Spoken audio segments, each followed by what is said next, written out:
नमस्कार. आज आपणासमोर घेऊन येत आहे एक नवीन कथा. कथा थोडी मोठी आहे, पण शेवटपर्यंत नक्की ऐका, तुम्हाला नक्की आवडेल. मी हे घर सोडून जात आहे कायमचं. इतक्या वर्षाच्या संसारात जिच्या तोंडून एक शब्दही बाहेर पडणं मुश्किल होतं, ती आज स्वतःला सावरत धीट बनत त्याच्यासमोर धारदार आवाजात नजरेला नजर देत बोलली. आणि तो म्हणाला, जशी तुझी इच्छा. या घराचे दरवाजे तुझ्यासाठी नेहमीच खुले आहेत. जेव्हा कधी वाटेल की तू परत येऊ शकतेस तेव्हा ये. तिला वाटलं होतं की तो अडवेल, तिला नको जाऊ म्हणून म्हणवेल. माझी काय चूक झाली, तिला काय हवं आहे हे विचारेल. पण तो नेहमीसारखाच न्यूट्रल होता. त्याच्या चेहऱ्यावर त्याला कसलाच फरक पडत नाही हे स्पष्ट दिसत होतं. आता त्याच्यासाठी अश्रूही तिच्या डोळ्यातून ओघळत नव्हते. ती म्हणाली, बरोबर आहे, तुमच्या घराचे दरवाजे नेहमीच माझ्यासाठी उघडे होते आणि आहेत. कारण या घराने आणि तुम्ही मला कधी आपलं मानलंच नाही. तुमच्यासाठी मी फक्त लग्न करून आणलेली एक बाई होते, जिच्यासोबत जेव्हा तुम्हाला वाटेल तेव्हा तुम्ही बोलत होता. ज्यावेळी तुमची इच्छा होत होती त्यावेळी तुम्ही माझा उपभोग घेत होतात. माझ्या इच्छा, अपेक्षा, आशा याचा कधीही विचार तुम्ही किंवा या घरानं केलाच नाही. आणि तो जोरात, निशा असं तिच्यावर ओरडला. तशी तिथेच ती थोडी घाबरून 2 पावलं मागे सरकली. आज पहिल्यांदा तो असं मोठ्या आवाजात बोलताना तिनं ऐकलं होतं.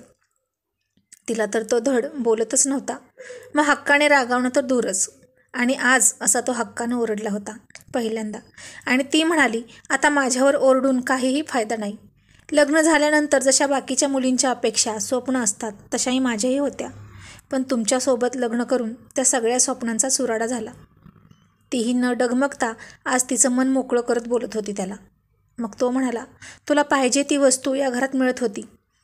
मग ती खंत व्यक्त करत म्हणाली, हो, पाहिजे ती वस्तू मिळत होती खरी. आपल्या लग्नाला 3 वर्ष झाली. या 3 वर्षात मी काय मागितले तुमच्या सोबतीशिवाय? आणि तो म्हणाला, मागायला तुला कधी काही कमी पडलं नाही. तुझ्याकडे पैसे, कार्ड, गाडी, ड्रायव्हर सगळं आहे. तुला पाहिजे ते तू करू शकतेस. आणि ती म्हणाली, पाहिजे ती खरेदी करू शकते. नवऱ्याचं प्रेम, त्याची सोबत कुठून खरेदी करू सांगा ना. आणि तो गप्प बसला. मग ती म्हणाली, मात्र मलाही मन आहे. हे तुम्ही साफ विसरून गेलात. मी कधीही तुमच्याजवळ कोणत्या गोष्टीची मागणी केली नाही. तुम्ही सगळं दिलंत. हो, माझ्याजवळ पैसे, तुमचं क्रेडिट, डेबिट कार्ड सर्व काही आहे, फक्त तुम्ही सोडून. तुम्हाला कधी आठवतं की एक नवरा म्हणून तुम्ही कधी माझ्याजवळ आलात, माझी विचारपूस केली, आजारपणात माझी मदत केली? अहो, तुम्हाला तर माहीतच नसेल की मी कधी आजारी पडली आणि कधी बरी झाली. तुम्ही तुमच्या कामात इतके व्यस्त होतात की आपल्या माघारी आपल्याला एक बायको आणि 6-7 महिन्याचा मुलगा आहे हेही तुम्ही सोयीस्कररित्या विसरून गेलात. आणि तोही रागात म्हणाला, मी जे काही करतो ते फक्त तुमच्या दोघांसाठी. त्यासाठीच मी घराबाहेर राहतो, आई अशी करायला नाही. मग या मालमत्तेचा काय उपयोग? ज्याच्याकडे कमी पैसा असतो तेही आपल्यापेक्षा जास्त सुखी असतील. सुख आपल्या मानण्यावर असतं. तुम्हाला तुमच्या कामातून अजिबात वेळ मिळत नाही. हे सगळे आमच्यासाठी करताय असं म्हणता ना तुम्ही? एक ना एक दिवस वेळ मिळेल, श्रीला त्याचा बाबा मिळेल अशी मनाची समजूत घालून मी आता दमली आहे. तुम्हाला आमच्यासाठी 5 मिनिटंसुद्धा काढता येत नाहीत. मग अशा कामाचा आणि धनदौलतीचा उपयोग तरी काय? निरागसपणे झोपलेल्या श्रीकडे बघून तिच्या डोळ्यातून अश्रूची धार लागली. स्वतःच्या श्वासांवर नियंत्रण ठेवत ती बोलू लागली, मला माहीत आहे तुम्ही कधी मला परत आणण्यासाठी माझ्या मागे येणार नाही. तसा तुमचा स्वभावच नाही आणि मी अशी भाबडी आशाही करत नाही. तुम्ही एक बिझनेसमॅन म्हणून नक्कीच सक्सेसफुल आहात. पण एक वडील आणि एक नवरा म्हणून तुम्ही फेल झाले आहात. तुम्ही हरलेला आहात. कदाचित ही आपली शेवटची भेट असेल. मी बायको म्हणून माझ्या कर्तव्यात चुकले असेल तर मला माफ करा. आता तिने हतबल होऊन त्याच्यासमोर तिचे दोन्ही हात जोडले आणि तो आता निशब्द झाला. एरवी लोकांना त्याच्या नजरेनंच गार करणारा आज तिच्या शब्दांमुळे गार झाला होता. तिने श्रीला लगेच उचललं. दुसऱ्या हातात बॅग घेऊन घराबाहेर पडली. जाताना तिने घरातील नोकरांकडे पाहिलंसुद्धा नाही. ते तिच्याकडे पाहत होते, पण ती कोणाच्याही नजरेला नजर द्यायची तिची हिंमत होत नव्हती. आता एवढ्या मोठ्या बंगल्यांमध्ये तो एकटाच पडला होता तिच्याशिवाय. त्याने सर्व नोकरांना सुट्टी दिली आणि एकटाच सोफ्यावर बसून विचार करू लागला. त्याला त्याचा भूतकाळ आठवू लागला. आईवडील गेल्यानंतर त्याने खूप कष्टाने हा बिझनेस उभारला होता. लहानपणी खेळण्या बागडण्याच्या वयात तो काबाड कष्ट करून स्वतःचं अस्तित्व घडवत होता. कधी पाणी पिऊन तर कधी उपाशी पोटी झोपत रात्र शाळेत शिकून दिवसभर मिळेल ते काम करत होता. खूप खस्ता खाल्ल्यानंतर त्याने स्वतःचा असा बिझनेस उभारला. पण यात एक माणूस म्हणून कुठेतरी हरवत गेला तो. त्याचं बालपण पूर्ण एका वेगळ्या स्वार्थी लोकांच्या विश्वात हरवलं. त्यामुळे त्याचा एकाकीपणा वाढत गेला. आता कोण सोबत असलं नसलं तरी त्याला काहीच फरक पडत नव्हता. आता जेव्हा तो एक सक्सेसफुल बिझनेसमॅन बनला त्यावेळी मात्र जे लोक त्याला सावलीला सुद्धा उभा करत नव्हते ते त्याच्या जवळ येण्यासाठी धडपडू लागले. आणि त्याला कळलं की पैसा हा सगळ्यात जास्त सर्वश्रेष्ठ असतो. त्याला जेव्हापासून उमगलं तेव्हापासून तो पैसा कमवण्याच्या मागे लागला. मल्हारला त्याच्या बिझनेस वाढवण्याचं व्यसनच जडलं होतं जणू. अशातच निशा सरनाईक या मुलीचं स्थळ त्याला चालून आलं. सुंदर, सुलक्षणी, सुशिक्षित, तिच्यामध्ये नाकारण्यासारखं काहीच नव्हतं. बघताक्षणी कोणीही प्रेमात पडेल असं व्यक्तिमत्व, शांत, समंजस स्वभाव, मधाळ बोलणं, जास्तीची अपेक्षा न करता आहे त्यातच सुख मानून राहायची. निशाची आई कॅन्सरमध्ये दगावली. त्यानंतर तिने संपूर्ण घराची जबाबदारी स्वतःच्या अंगावर घेतली. तिचा मोठा भाऊ जॉबनिमित्त US सेटल झाला होता आणि तिचे वडील एका नामांकित कॉलेजमध्ये प्रोफेसर होते. त्याच कॉलेजमधून मल्हारने सुद्धा त्याचे शिक्षण पूर्ण केलं होतं आणि ते नेहमीच मल्हारला पुढे जाण्यासाठी प्रोत्साहित करायचे. त्याला जमेल तशी मदत करायचे. त्यामुळेच त्यांनी निशासाठी म्हणजेच आपल्या मुलीसाठी मल्हारला जावई म्हणून निवडलं. आणि त्यांना नाही बोलणं मल्हारला जमलंच नाही. मोजक्या लोकांच्या उपस्थितीत लग्न पार पडलं आणि निशा या घरात आली. नेहमी मित्रमैत्रिणींच्या गराड्यात राहणारी येथे आल्यानंतर मात्र एकटी पडली होती. इकडे निशासुद्धा आता रिक्षा करून तिच्या माहेरी पोहोचली आणि वडिलांना तिनं सांगितलं की सहजच आले आहे. तिनं श्रीला त्यांच्याकडे हवाली करून ती बेडरूममध्ये येऊन बसली. आता ती एकटक रूममधील सर्व वस्तूंना पाहत होती.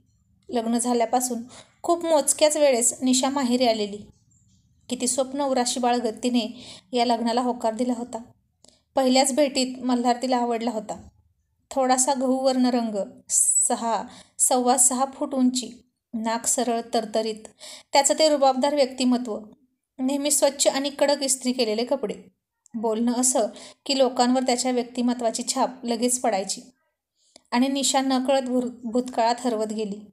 लग्न झाल्यावर माप ओलांडून तिने गृहप्रवेश केला. तिथेच असणाऱ्या एका बाईने तिला ओवळलं.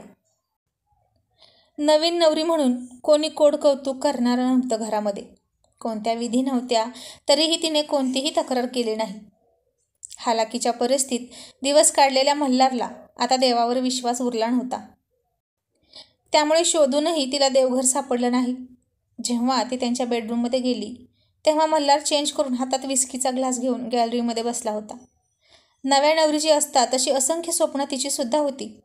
पण त्याला तसं बघून तिला काही सुचेना झालं आणि ती त्याला म्हणाली, अहो, असं म्हणून तिने हळूच त्याला आवाज दिला. तर तो तिच्याकडे न बघता बाहेरच बघत होता.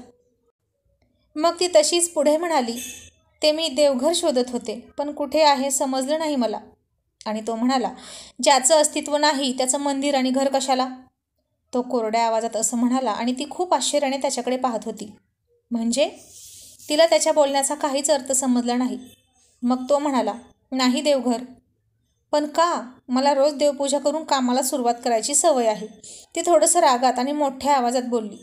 तसं त्याने तिच्याकडे रोखून वळून बघितलं. त्याच्या नजरेत राग होता आणि तो तसाच धारदार आवाजात म्हणाला, तुला पहिलं आणि शेवटचं सांगतो, या घरात मोठ्याने बोललेलं मला अजिबात आवडत नाही. तू मोजकं बोलायला शिकलीस तर बरं होईल. आणि ती घाबरून अंग चोरत सॉरी म्हणाली. मग तो पुढे म्हणाला, तुला जसं पाहिजे तसं देवघर बनवायला मॅनेजरला उद्या सांग. मी देवाला मानत नाही, पण तुला पाहिजे तर बनवून घे. मी कोणाला अडवत नाही. थँक्यू, ती म्हणाली.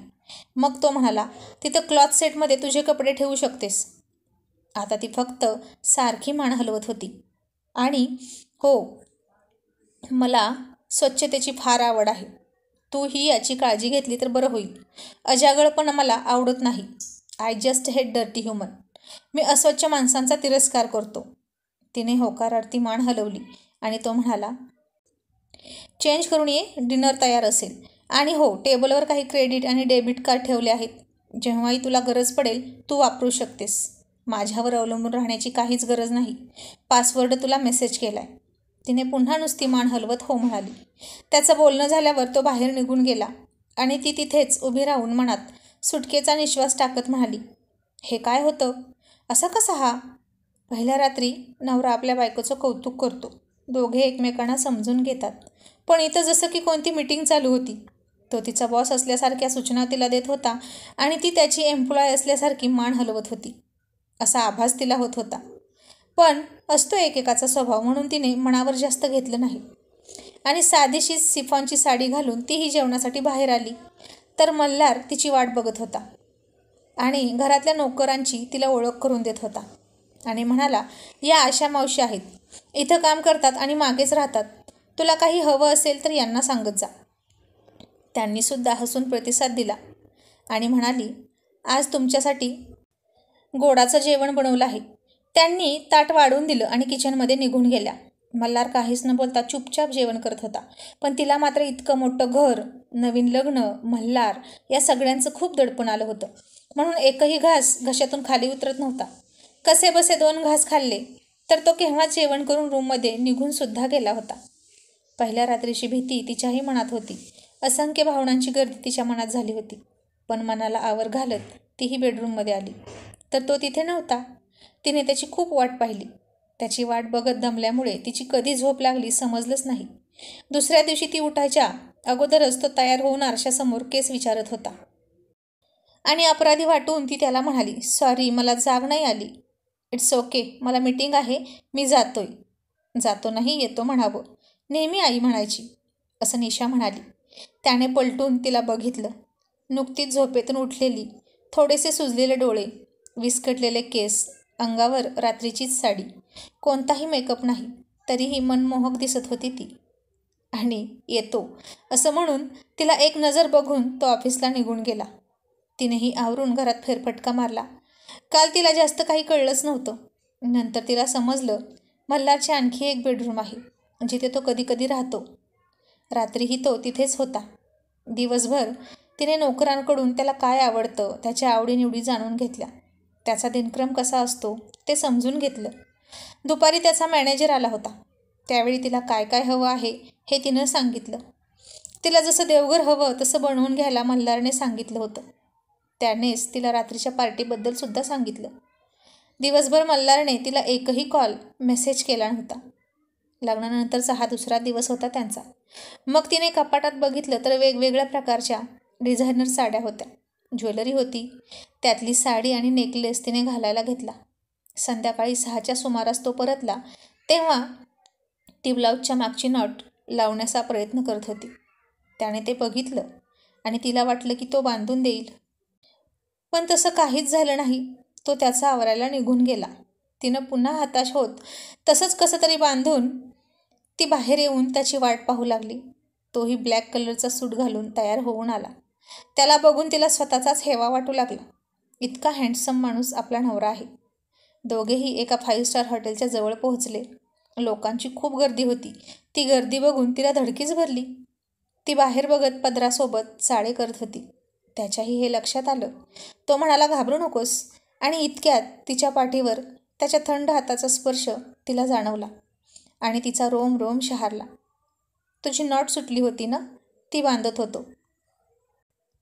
सॉरी, तुला न विचारता स्पर्श केला, असं तो म्हणाला आणि ती हसली आणि म्हणाली, सॉरी काय त्यात, चालायचं. आणि मग ड्रायव्हरने त्याचा दरवाजा उघडला. तसा ब्लेझरचे बटन्स लावतच ऐटीत खाली उतरला आणि तिला उतरण्यासाठी हात पुढे केला त्यानं. तिनंही विश्वासाने त्याच्या हातात हात दिला. मल्हार कसा आहे हे तिला उमगतच नव्हतं. पार्टीत बरीच मोठी नावाजलेली मंडळींनी उपस्थित दर्शवली होती. तिचे बाबा, भाऊ पण आले होते आणि त्यांना बघूनच तिचा आनंद गगनात मावेनासा झाला. पटकन जाऊन तिने त्याला मिठी मारली. मल्हारही पुढे येऊन त्यांच्या पाया पडला. एक एक करत सर्वजण येऊन त्यांना पुढील आयुष्याच्या शुभेच्छा देत होते. मल्हार सगळ्यांशी तिची ओळख करून देत होता. केक कट केला लोकांच्या एंटरटेनमेंटसाठी परफॉर्मन्स ठेवले होते. नंतर डान्ससाठी नवदाम्पत्यांना स्टेजवर बोलवण्यात आलं. ती घाबरून म्हणाली, अहो मला नाही येत डान्स. ती बारीक चेहरा करून असं म्हणाली. तसं हलकेच त्याला हसू आलं, पण चेहऱ्यावर तसं न दाखवता गंभीर मुद्रेने त्यानं तिच्याकडे बघितलं आणि म्हणाला, ओके, जस्ट फॉलो मी. फक्त माझ्या मागे मागे स्टेप्स कर. ती बिचकतच त्याच्याशी स्टेप्स मॅच करत होती. 1-2 वेळा तर त्याच्या पायावर पायसुद्धा दिला तिनं आणि सॉरी म्हणाली. आणि मल्हारही थोडं हसून म्हणाला, सॉरी काय त्यात, चालायचंच. मग सगळ्यांची जेवणं झाली. हळूहळू सर्वजण जाऊ लागले. तसे ते दोघेही घरी आले. रूममध्ये आल्यावर चेंज करून सिंपल साडी तिनं घालून घेतली. तो अजूनही स्टडी रूममध्येच होता. मग जेव्हा तो बेडरूममध्ये आला त्यावेळी ती गॅलरीतून बाहेर आकाशाकडे, चांदण्यांकडे पाहत होती. पार्टीत त्यानंही ड्रिंक केली होती आणि बाहेर चंद्राला बघत उभी असलेली ती त्याला एका समुद्राच्या लाटेप्रमाणे वाटू लागली. तिचा तो गोरा रंग, कमनीय बांधा, नाजूक कंबर. हळूहळू करत तो तिच्या जवळ आला. तिच्या खांद्यावर हात ठेवला. त्याच्या स्पर्शाने तिची तंद्री भंग पावली. ती लाजून हळूवार त्याला बघत होती आणि तो तिचा सोज्वळ रूप बघण्यात गुंग झाला होता. कधीच कोणत्या मुलीला आपल्याजवळही भटकू न देणाऱ्या मल्हारला निशा मात्र नेहमी आपलीशी वाटायची. तिच्याजवळ जात त्यानं वाकून तिच्या नाजूक गुलाबी ओठांचा ताबा घेतला. निशाला हे अपेक्षित होतं. आज पहिल्यांदा कोणीतरी तिच्या इतकं जवळ आलं होतं. त्याचा तो राकट स्पर्श, त्या स्पर्शातली ओढ तिला हवीहवीशी वाटू लागली. दोघांच्याही हृदयाची स्पंदने जोरात वाढू लागली.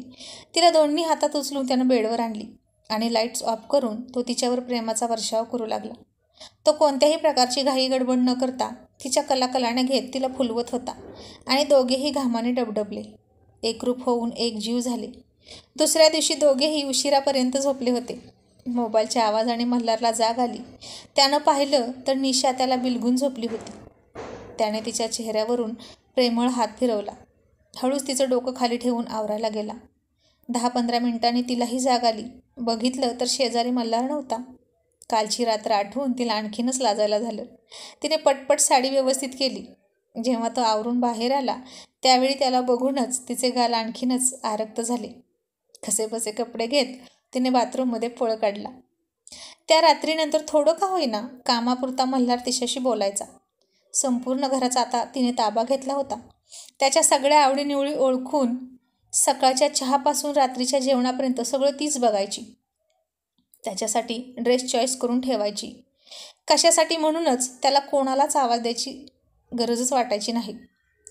व्यक्त होणं अजून त्याला जमतच नव्हतं. नेहमी अबोल असायचा. पण तिच्या कोणत्याच गोष्टीला तो नाही म्हणत नव्हता. तिचं असं वागणं त्यालाही आवडत होतं. आणि मग तो तिला म्हणाला, निशा, काय हो, मी 8 दिवसांसाठी बाहेर चाललो आहे. तुला घरी बाबांकडे जायचं असेल तर जाऊ शकतेस. बरं तुम्ही परत कधी येणार? तिने चाचरतच त्याला विचारलं. Next week. ठीक आहे, मी बॅग भरून ठेवते. नेक्स्ट वीकला तो बिझनेस टूरसाठी निघून गेला.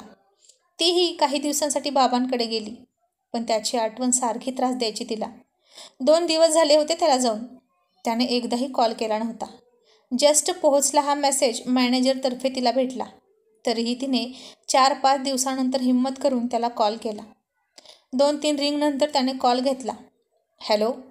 आवाजावरूनच तो रागात आहे हे समजायला तिला वेळ नाही लागला. ती हळू आवाजात घाबरत म्हणाली, कसे आहात? मी छान आहे. आणि तू? त्यानं तिच्याबद्दल विचारल्यावर क्षणातच तिच्या चेहऱ्यावरचे एक्सप्रेशन बदलून आनंद पसरला. मीही मस्त. मग तो म्हणाला, तुला काही हवं आहे का इथून? नाही नको, तुम्ही फक्त लवकर या, ती म्हणाली. तसं त्याच्या सिरियस चेहऱ्यावर हसू उमटलं. बरं चल मी ठेवू, मीटिंगला उशीर होतोय आणि तिकडे रात्र खूप झाली असेल तर तूही झोपून घे. हो, तुम्ही स्वतःची काळजी घ्या. जास्त वेळ काम करत बसू नका. आणि आपली घरी कोणीतरी वाट पाहतंय, काळजी करणार आहे, ही भावना त्याला खूप सुखावून गेली. तो येणार त्याच्या 1 दिवस आधीच हुरळून हट्ट करून ती सासरी परतली. दुसऱ्या दिवशी सकाळपासून दरवाजाकडे टक लावून बसली होती. तिनं काहीच खाल्लं नव्हतं तो येईपर्यंत, त्याच्यासोबत खाईन म्हणून. नोकर म्हणाले, मॅडम सर येतील, तुम्ही खा काहीतरी. पण तिला त्याचीच वाट बघायची होती. आतापर्यंत त्यांची फ्लाईट लँड झाली असेल ना, असं वाटून तिने मॅनेजरला कॉल लावला. तेव्हा तिला समजलं काम जास्त असल्याने त्याचा प्लॅन पोस्टपोन झाला आहे. असं. पण हे आपल्याला कॉल करून कळवावं असं नाही त्याला वाटलं. तिला जास्तच उन्मळून आलं, मन भरून आलं. तशीच रडत रडत स्वतःला बेडरूममध्ये तिनं कोंडून घेतलं. आशा मावशी तिला समजावण्याचा प्रयत्न करत होत्या, पण त्यांनाही जायला तिनं सांगितलं. रात्रीही जेवण केलं नाही आणि 2 दिवसांनी तो परतला. तर ती किचनमध्ये काहीतरी बनवत होती. त्यालाही तिला बघावंसं वाटत होतं खूप खूप, म्हणून डायरेक्ट किचनमध्ये आला. त्याला पाहून आशा मावशी बाहेर निघून गेल्या. निशा, त्यानं आवाज दिला. त्याचा आवाज ऐकून तिचे हात जागीच थांबले. त्याला बघण्याची तीव्र इच्छा असूनही तिने पलटून नाही बघितलं. पुन्हा निशा म्हणत त्याने खांद्यावर हात ठेवला आणि तसाच चटकन तिच्या डोळ्यातून एक अश्रू ओघळला. मन भरून आलं होतं. मग त्याने तिला स्वतःकडे वळवून घेतलं. बघितलं तर तिचे डोळे पाण्याने तंतोतंत भरले होते. कधीही रडू येईल अशी तिची अवस्था झाली होती. हिला काय झालं त्याला काहीच कळेना. मग तो म्हणाला, कोणी काही बोललं का तुला? तू बरी आहेस ना? डॉक्टरकडे जायचं का? तिने नकारार्थी मान हलवली. मग काय झालं सांग ना. त्याचा जीव आता कासावीस होऊ लागला होता. काही नाही, कचरा गेला असेल. त्याच्या हातात पाण्याचा ग्लास देत ती तिथून बाहेर पडली आणि तो ती गेलेल्या दिशेकडे बघतच तिथेच उभा राहिला. तिला काय झालं हे त्याला समजतच नव्हतं. रात्रीही ती त्याच्याशी अवाक्षरही बोलली नाही. जेवण करताना सुद्धा गप्प होती. कोणाची समजूत त्यानं कधी काढलीच नव्हती, म्हणून आता तिलाही तो काहीच बोलला नाही. त्याला समजूत काढण्याची सवयच नव्हती. बेडरूममध्ये सुद्धा बेडच्या एका कोपऱ्यात सरकून ती झोपली. त्यानंही तिला जवळ घेण्याचा प्रयत्न केला नाही आणि 2-3 दिवस असेच गेले. आपलं काही चुकलं आहे किंवा याचा साधा अंदाजही त्याला नव्हता. तिला जवळ घ्यावं, इतक्या दिवसाच्या विरहाची कसर भरून काढावी, असं काही नाही. शेवटी तिने स्वतःची समजूत घातली आणि पुन्हा त्याच्या मिठीत गेली आणि मग तोही तिच्यावर प्रेमाचा वर्षाव करू लागला. त्यांचं वागणं हे असंच होतं. इकडे मल्हार स्वतःचाच विचार करत होता. मला बोलायला हवं होतं का त्यावेळेस? ती घर सोडून जात होती तेव्हा मी तिला अडवायला हवी होती का? मल्हार स्वतःच्या मनाला प्रश्न विचारत होता. त्याच्या लक्षात आलं की आपण खूप वेळ झाला एकटाच अंधार करून बसले घरात. सर्वजण निघून गेल्यामुळे घरात त्याच्याशिवाय कोणीच नव्हतं. संपूर्ण घर भकास जाणवू लागलं. उठून त्याने लाईट्स लावले आणि दुसऱ्या बेडरूममध्ये जाऊन ड्रिंक करू लागला. तिला ड्रिंक केलेलं आवडत नव्हतं, म्हणून जेव्हा तो ड्रिंक करायचा दुसऱ्या बेडरूममध्येच झोपायचा. मल्हार, तुम्ही कधीच माझं मन जाणून घेण्याचा प्रयत्न नाही केला, असं मनातच म्हणून ती सुद्धा डोळे पुसून फ्रेश होऊन बाहेर आली आणि बाबांनी तिला विचारलं, मल्हार कसा आहे गं? ती म्हणाली, ठीक आहेत. मग तू कशी काय आलीस अचानकपणे? ती म्हणाली, मला तुमची आठवण येत होती म्हणून आले. वडिलांशी खोटं बोलताना तिला वाईट वाटत होतं, पण खरं काय ते समजल्यावर ते दुखावले असते, म्हणून ती नाही बोलली. पहिला घास तोंडात घालताच तिला मल्हारची आठवण आली. ते जेवले असतील का? रागात असले की जेवण करत नाहीत. इकडे मध्यरात्र उलटली तरी मल्हार बार काउंटरवर बसून पेगवर पेग रिचवत होता. इतकी वर्ष तिच्या हातच्या नाश्त्याची, चहाची, जेवणाची त्याला सवय होती. आता दुसऱ्याच्या हातचं जेवण त्याला बेचव वाटत होतं. कपडेही कोणते घालावे ते समजेना. घरात क्षणभरही थांबवेना त्याला. तिच्या पैंजणांच्या आवाजाचा भास होऊन ती आली की काय असंच वाटत होतं त्याला. शेवटी निर्धार करून तो उठला आणि कार घेऊन निघाला. आज 3 दिवस झाले तिला माहेरी जाऊन आणि ती मनात म्हणाली, मल्हारने एकदाही तिला कॉल मेसेज केला नाही. असं पाषाण हृदय राहायचं होतं तर लग्न कशाला करायचं? मला अजूनही ते क्षण आठवत आहेत, जेव्हा मला तुमची सर्वात जास्त गरज होती आणि तुम्ही माझ्याजवळ नव्हता. आणि ती पुन्हा भूतकाळात हरवून गेली. असेच दिवसामागून दिवस जात होते. मल्हारचा स्वभाव जशाच तसा होता. आता निशालाही त्याची सवय होऊन गेली होती, म्हणून हक्कानं नवऱ्यावर रुसणं, रागावणं हे सगळं तिनं बंद केलं. त्याला जेव्हा वाटायचं तेव्हा तो तिच्याजवळ यायचा. तिला मन भरून प्रेम करायचा, पण ते फक्त रात्रीपुरतं मर्यादित. लग्नाला 1 वर्ष होऊन पूर्ण झालं होतं. आपल्यात तिसरी व्यक्ती आल्यावर तरी मल्हार बदलेल असं तिला वाटू लागलं. या काळात तिला पाहिजे ती प्रत्येक गोष्ट तो घरात हजर करायचा. कशाचीच कमतरता भासू देत नव्हता. देवाच्या कृपेने तिला दिवस गेले आणि तिचा आनंद गगनात मावेनासा झाला. जेव्हा मल्हारला समजलं की तो बाप होणार आहे, तो तर भयंकर खुश झाला. संपूर्ण ऑफिसला मिठाई वाटण्यात आली. जमेल तशी तिची काळजी घेत होता तो. त्याचं असं काळजी करणं तिला आतून खूप सुखावत होतं. तिला आई नसल्याने डिलिव्हरीसुद्धा इकडेच करण्यात आली.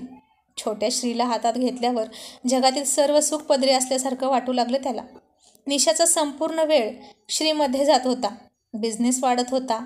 मल्हार पुन्हा कामात व्यस्त होऊ लागला. बिझनेस तर वाढत होता, पण त्यासोबत दुश्मनही वाढत होते. त्यामुळे मल्हारला खूप जास्त सावध राहावं लागायचं.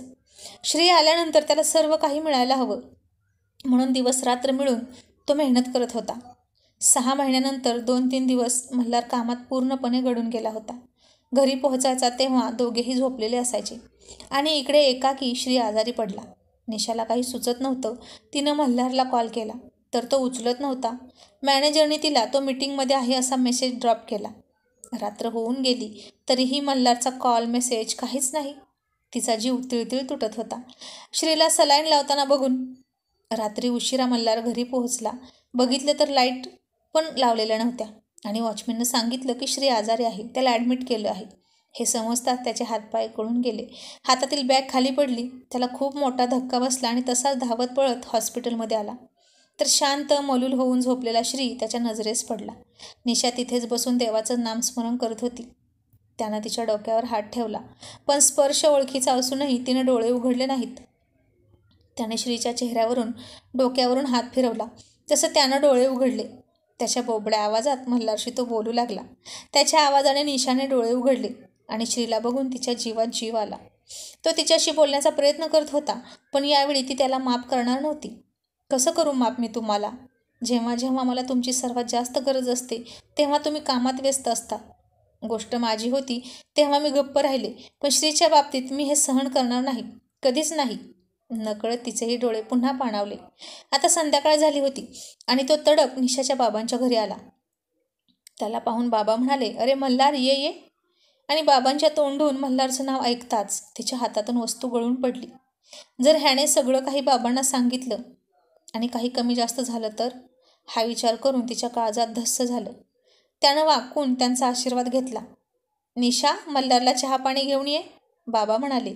मल्हार तिला बघण्यासाठी तरसला होता. तो सारखा किचनकडे नजर लावून होता. कधी एकदा येते आणि कधी तो तिला पाहतोय. आणि बाबा म्हणाले, अरे येईल रे ती, रिलॅक्स बस. बाबा त्याची बेचैनी बघून स्वतःच हसत हसत त्याला बोलले. आणि तो म्हणाला, श्री झोपला आहे का? मेडिसिनमुळे जास्त झोपतो का तो? आणि बाबा म्हणाले, अरे मला काय विचारतोस, तुझी बायको देते ना तुला दर तासाला अपडेट. निशा मला सांगत असते की तू किती काळजी घेतोस त्यांची. सारखं 1-2 तासाने कॉल करत असतोस वाटतं. हॉस्पिटलही डोक्यावर उचललं होतंस म्हणे श्री आजारी होता तेव्हा. इतकं हळव्या मनाचं असणं बरोबर नाही मल्हार. बरा होईल तो लवकर, बाबा त्याची पाठ थोपटत बोलले. तसं मल्हारला खूप अपराधासारखं वाटू लागलं, कारण 1-2 तासाने काय, त्याने तिला स्वतःहून आजवर कधीच कॉल केला नव्हता. आणि निशा बाबांशी खोटं बोलली होती. निशा चहा घेऊन आली. रोज ताजा टवटवीत असलेला तिचा चेहरा आज कोमेजून गेला होता. आणि मग बाबा म्हणाले, मी फेरफटका मारून येतो, नवरा बायको गप्पा मारा, असं म्हणून ते बाहेर गेले. आणि मग ती दरवाजा लावून आत गेली. श्री पाळण्यात निवांत झोपला होता. मल्हार तिच्या मागे मागे आला. श्रीच्या डोक्यावर हात फिरवून त्याला डोळे भरून बघितलं आणि म्हणाला, Nisha, I am sorry, look at me. इकडे बघ माझ्याकडे प्लीज. बोला, मी ऐकते, ती जरासं तुटकपणे त्याला बोलली. आणि तो म्हणाला, मला माहीत आहे तुला रागवून रुसून बसणं असं जमत नाही. मग ती म्हणाली, हो, कारण मला चांगलंच माहीत आहे माझी समजूत काढायला कधी कोणी येणारच नाही, मग रुसून काय करू. आणि आता सवय झाली आहे स्वतःच चिडायचं आणि स्वतःच आपोआप राग झटकायचा. आणि मग तो म्हणाला, असं नाही निशा, मी 10 वर्षाचा होतो तेव्हा माझे आई बाबा गेले. नातेवाईकांनी पाठ फिरवली. शिळं अन्न खाऊन माझे दिवस काढत होतो मी. कधी जेवायला भेटायचं तर कधी नाहीच भेटायचं. रात्र शाळेत शिकून मी माझं शिक्षण पूर्ण केलं. जेव्हा माझ्या वयाची मुलं आई वडिलांकडे हट्ट करताना बघायचो तेव्हा खूप हेवा वाटायचा मला त्यांचा. खूप कोसत राहायचो स्वतःच्या नशिबाला. पैसा हा श्रेष्ठ आहे अशी भावना माझ्या मनात बिंबवली गेली. तुझी सवय लागून गेली आहे मला आता, जशी एखादी नशा चढते तशी. तू घर सोडून आल्यापासून तिथे थांबायची सुद्धा इच्छा होत नाही. सगळं बेजान बेरंग वाटतं. दुसऱ्याच्या हातचं जेवणही कडू लागलं आहे. मी तुला फोर्स नाही करत, मी चुकलो, 1000 वेळा चुकलो, पण तू एकदाच माफ कर. श्री आणि तुझ्याशिवाय माझं असं कोणी नाही. तुमच्या दोघांशिवाय मी जगू नाही शकणार. मी जगलो तसं जीवन माझ्या मुलाच्या वाट्याला येऊ नये म्हणून अहोरात्र मेहनत करत होतो. तुला माहीत आहे, रात्री झोपताना काल मी जीन्स आणि शर्ट घातला होता आणि ऑफिसला जाताना पांढरा शर्ट आणि पांढरी पॅन्ट. सगळे मला जितेंद्र म्हणत होते आणि हे ऐकून तिलाही रडता रडता हसू आलं. मग तो म्हणाला, 3 वर्ष झाली तुझ्यामुळे माझ्या सगळ्या सवयी बिघडल्या आहेत. मी प्रॉमिस करतो की ज्या चुका माझ्या हातून झाल्या आहेत त्या इथून पुढे कधीच होणार नाहीत. माझ्यासाठी सर्वात जास्त महत्त्वाचं तू आणि आपलं बाळ असेल फक्त. आणि तुला रुसायचा आणि मला तुला म्हणवायचा माझा हा अधिकार माझ्याकडून हिरावून घेऊ नकोस. मी खूप प्रेम करतो तुझ्यावर. तुला अंदाज नसेल इतकं. मला व्यक्त होणं जमत नाही इतकंच. परंतु इथून पुढे तोडकं मोडकं का होईना पण मी बोलत जाईन. सगळ्यात बेस्ट बाबा आणि बेस्ट नवरा होऊन दाखवेल. ह्या मल्हारला कोणीही नाही तुझ्याशिवाय. निशा प्लीज माझ्याकडे परत येशील. आणि तिनं पलटून त्याला घट्ट मिठी मारली आणि त्याच्या छातीवर लाडाने बुक्की मारत म्हणाली, खूप खूप दुष्ट आहात तुम्ही. जेव्हा कधीही तुमची गरज पडायची तुम्ही नसायचा. आणि तो म्हणाला, सॉरी, यापुढे तुला त्रास होईल असं कधीच मी वागणार नाही. तुझ्या आवाज देण्या अगोदर मी तिथे हजर असेल. बघच तू. आता कंटाळून जाशील मला, पण तुझी सोबत सोडणार नाही. प्लीज आता रडणं बंद कर, प्लीज. आणि ती म्हणाली, आय लव्ह यू मल्हार. आणि तोही तिला मिठी मारत म्हणाला, आय लव्ह यू टू निशा. आणि दोघांच्या आवाजाने श्रीसुद्धा रडत उठला. मल्हारने त्याला उचलून घेतलं. तसं बाबाला बघून तो हसू लागला. 2-3 दिवस गप्प असलेला श्रीसुद्धा मल्हारशी गप्पा मारू लागला. आणि निशाने त्या दोघांनाही खूप प्रेमानं मिठी मारली. इतक्यात बाबा आले आणि म्हणाले, झालं का नवरा बायकोंचं एकमेकांना म्हणून रुसवे फुगवे काढून. आणि निशा चमकून म्हणाली, बाबा अगं सगळं कळतं मला तुझा चेहरा बघून, पण नवरा बायकोच्या भांडणात शहाण्याने पडू नये म्हणून नाही बोललो. आणि असे रुसवे फुगवे असतील तरच संसार आणखीन गोड वाटतो. पण मल्हार वेळीच रुसवा काढायचा. आणि हो बाबा असं म्हणून मल्हार निशाकडे बघून हसला.